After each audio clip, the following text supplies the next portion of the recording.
So Bethesda started out really strong. Doom 4. I'm really looking forward to that. It looks action packed. It looks smooth. It looks about as smooth. It's probably using the same game engine as Wolfenstein New Order, which I'm making a video on that. So stay tuned for that. He loves it. Spoiler alert. There's like a few things that somebody brought to my attention was this could just be to like show in detail what's going on with this game, but there wasn't really any more than maybe like 2 or 3 enemies on screen at a time. And one odd thing was that like every enemy, like whenever they shot them, they'd always go into like a weak point where they were shining white, and then he went up and did like a context kill against them. And I'm hoping that like that isn't like a big part of the game. Like you can just like boom boom shoot them, they're dead, double tap them. Like you don't want every kill you do to have to be like a finisher.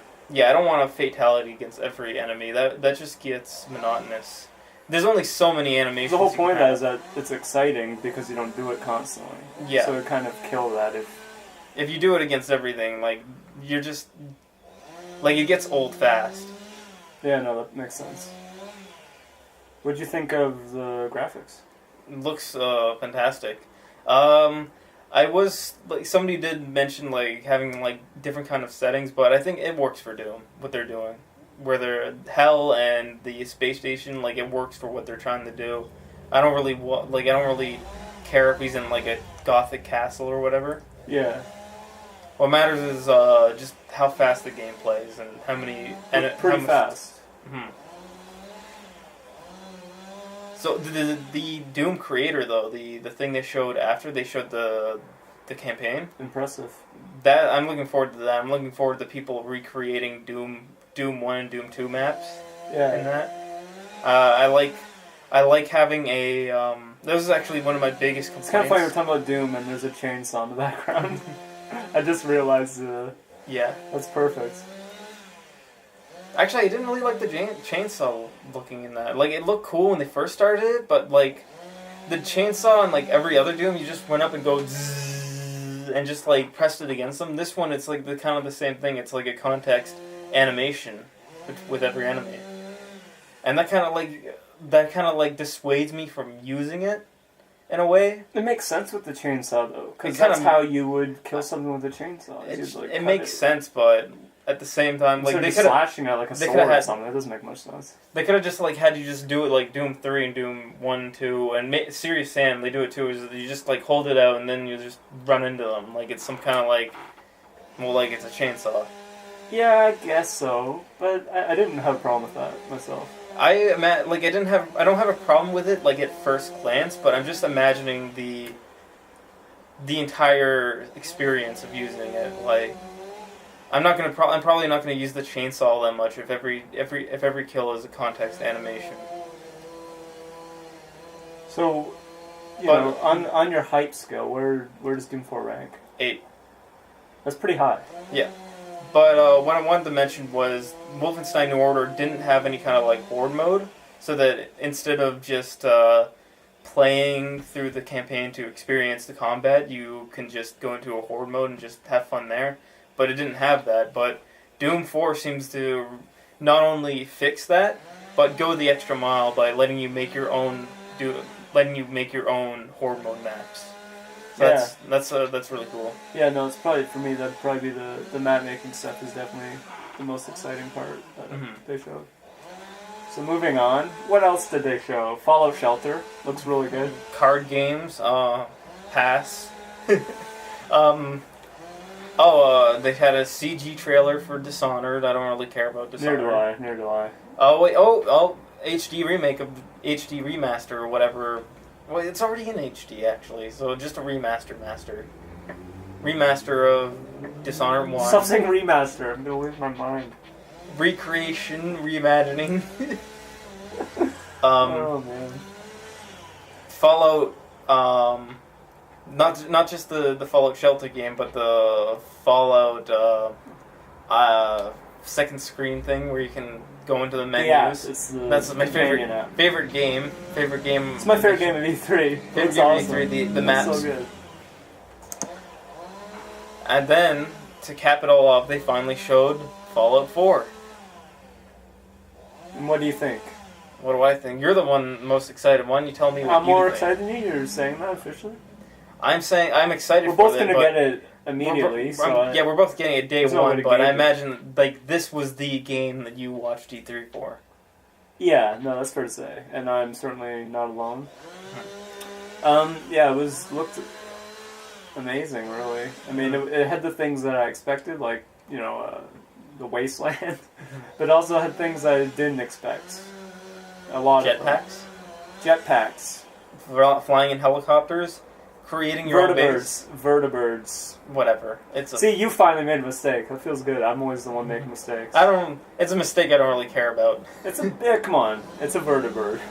I can understand if I called like the R-wing from Star Fox like just the jet, but the R-board, it's a type of helicopter. It's a vertibird. It's very specific. It's a type of helicopter. With jets on it. I don't know. I don't like your tone there. Yeah, well, why don't we just... It has this thing that I actually really... Like, I expected that The Last of Us would introduce. Creating your own shelter and then defending it. Like, you saw it. Like, when they built, like, their own... Of course I saw it. Well, you kind of look at me like, what? I don't remember that. No, yeah, that was awesome. I can't wait to do that.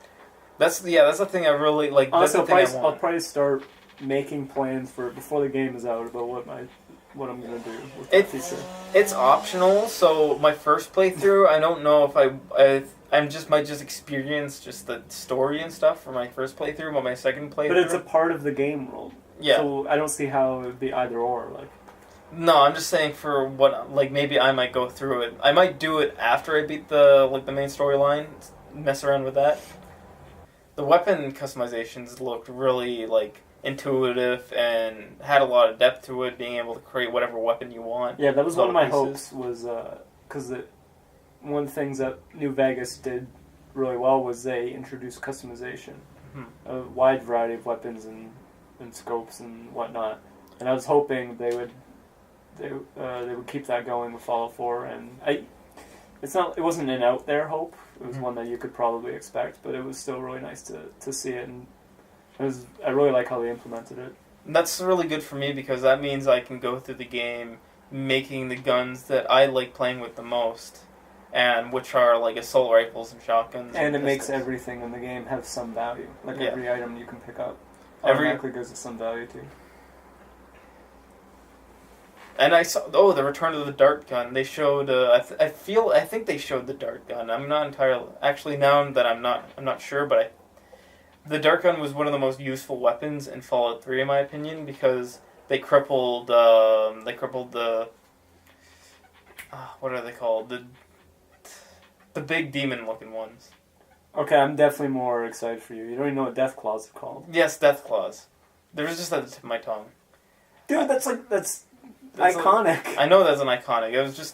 I just forgot about it for a second. Death Claws in the Brotherhood of Steel are like Fallout staples. Well, I know the Brotherhood of Steel, obviously, but Death Claws, yeah, they bring back the dart gun, which makes hunting Death Claws easier. They didn't have that in New Vegas, and that made hunting the Death Claws. Speaking of Death Claws, how about what they showed with the finisher did on you? Like, remember how I grabbed the guy by his neck and lifted him up? That was cool. Mm-hmm. I really like how sometimes if when you die, it's going to be pretty visceral. Mm-hmm. Pretty cinematic. Yeah. Things that I hope that remain optional are the main protagonist opening his mouth and words coming out. I'd personally like to turn that off and turn off the camera cutting to him. The camera cutting to him is not a thing because Todd Hart said during the demo he'd keep it in first person the whole time. Yeah, no. I said, well, that's what I meant, keeping everything optional and optimizing it to appear how talking to an NPC in Fallout 3 would be. But they even added more to that so that in mid-conversation you can take out your gun and just blast the guy in the face, Han Solo style. They didn't show that in the demo. They just mentioned that in the demo. So you want to turn the voice off? I want to turn the main character's voice off. Don't think it's going to be a feature. It's going to be a mod, certainly. I think there's going to be a feature. Really? I feel like Bethesda knows that some people might not want that, so I feel like they probably would implement turning off the main character's narration voice. I feel like that's something they would definitely put in their games. I don't know, but I guess it's possible. I could see it, but I don't know. Well, day one 5 months from now, we'll be able to open up that options menu and. Wait, you said 5 months. When is it? It It's comes 4 out months. November, right? 4 months. Yeah. All right. Actually, no, it is November. So Yeah, is it 5 months? Yeah, it is. Well, Five. it's sort of. It's like 4.5.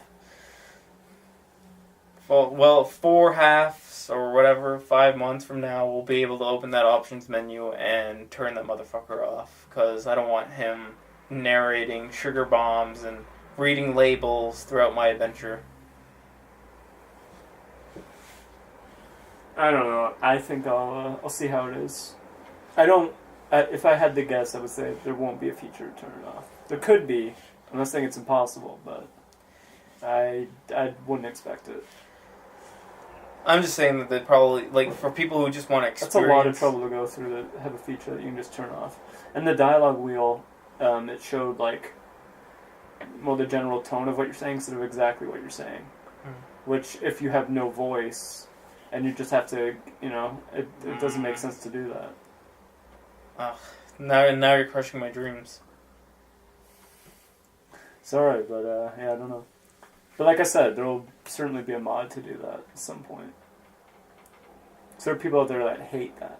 Yeah. Like you don't want it really, but there are people out there that hate it. Like absolutely, like they're angry. So they will. Someone in the modding community will definitely.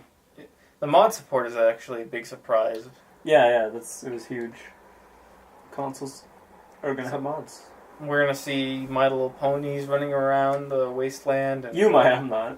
I might definitely get a Rainbow Dash pony mod or whatever. A mount. So I feel like we've said all we had to say on Fallout 4, unless there's something else you want to bring up. What else? Yeah, basically the voice protagonist. I'm okay with it so far. I think I'll. At the very least, I'll play through it that way and see how I like it. The only thing that would trouble me about that is the choice of a personality. Yeah. Like how it's like he decides like sugar bombs, whatever. Like you said, like what if I don't like them or something, but you can't really do that. That's the only thing though. Oh yeah, one of the things I brought the up personality aspect of it, rather than that there is a voice. One of the things I brought up when we were talking about it, one of the things I joked about was, what if I wanted to be a selfish asshole who was a bad father and a bad husband, and if he's going oh no, I gotta save my wife and kid, or that scene they showed where he goes, don't worry, I love you, that kind of contradicts the character that I might want to play. Yeah, no, that's a valid thing. If I want to play just a piece of shit of a human being, like a guy who would end up being a raider would be. Yeah, he wouldn't be all cool. I love my wife and my kid. Let me eat soup out of your skull. No, come on. Anyway, yeah, no. Needless to say, we're super excited about it. That was day one purchase. Great presentation too. I feel like we should mention. I really enjoyed it. They started off with a bang and ended with a bang.